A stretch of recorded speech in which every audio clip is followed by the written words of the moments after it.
Hello everyone, today we will talk about how to fix or how to solve the problem of Headspace app. You will go to settings.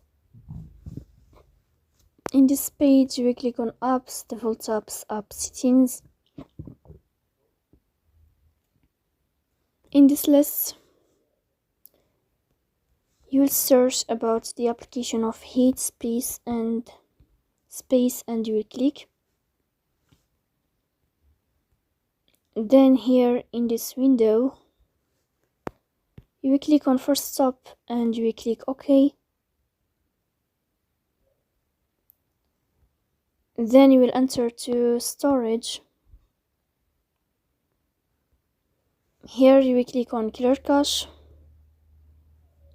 In the end you will turn off your phone and you will restart your phone again, so please don't forget to support us by like and subscribe. See you next time.